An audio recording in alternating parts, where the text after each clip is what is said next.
Welcome to Retirement Ramblings. I'm Scott, and today is day 358 of my countdown to retirement. So today, I started off the day by making a dentist appointment, which is so exciting. And then I found out that my dental hygienist is no longer with the dental office that I was going to. So I have to now make a decision if I'm going to look for a new dentist. I mean, I like the dentist that's there, but I really went to that dental office because of the hygienist. She's been taking care of my teeth for more than 5 years, and I'm really comfortable with her. So I did locate where she's at, but it's a really long way from me. So I have to decide whether I want to continue going to the dentist that I've been going to or find someone closer to home. And also, since I don't have dental insurance, I do call around and try and find out what the appropriate, or not the appropriate, but what the costs are for the normal things like the dental vision with x-rays, having your teeth cleaned, whether they want it to be a regular cleaning or a perio maintenance. Excuse me. So anyway, took care of that this morning.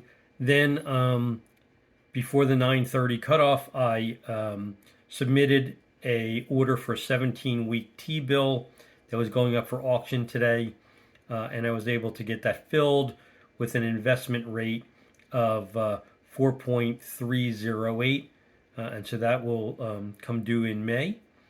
And then also before the market opened, I put in an order, a limit order for VOO, which is the S&P 500, 2% below the closing price yesterday, figuring that the Fed meetings were going to be released today, and there's usually a lot of volatility around the release of those minutes, because even though you listen to Jerome Powell's speech, everybody knows what happened for the last 30 days. For some reason, when they read it, they go crazy. So I figured I would take a shot at that.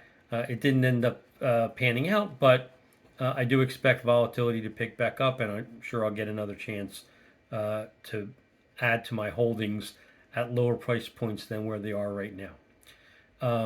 Then I also spent some time researching some answers for my mother to some investing questions she had, and then I, in addition to giving her the answers, also communicated the same information to my sibling so she would know, what's going on. Then, while I was just catching up on my financial news, I found out that Enterprise Product Partners today announced that they were increasing their dividend, which they did by 3.9% over Q4 2023. That's one of my favorite equities. I mean, it's really a master limited partnership in the energy space, but it's a long time holding. I love that company. They're super conservative in their management.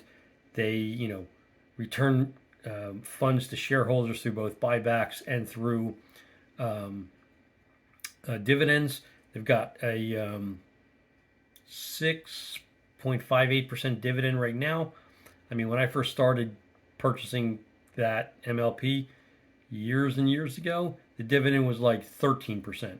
So the stock price has appreciated considerably, and obviously, therefore, the dividends fallen. But it's a really consistent player, and it's one of the things that, as I think about retirement, I had planned for being able to use the dividends that company, as well as several other companies, spin off as part of what I'll call my,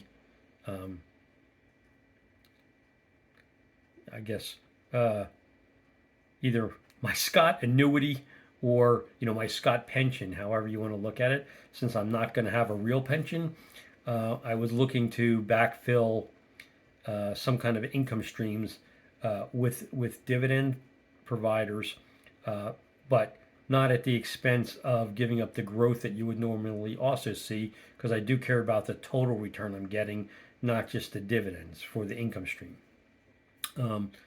Then I received a question from Wise Guy 726 regarding my inflation assumptions that I talked about a couple days ago, and couldn't remember the source of where I got the data, so I spent a little bit of time and I found 3 of the 4 sources, which I'll show you here in just a moment.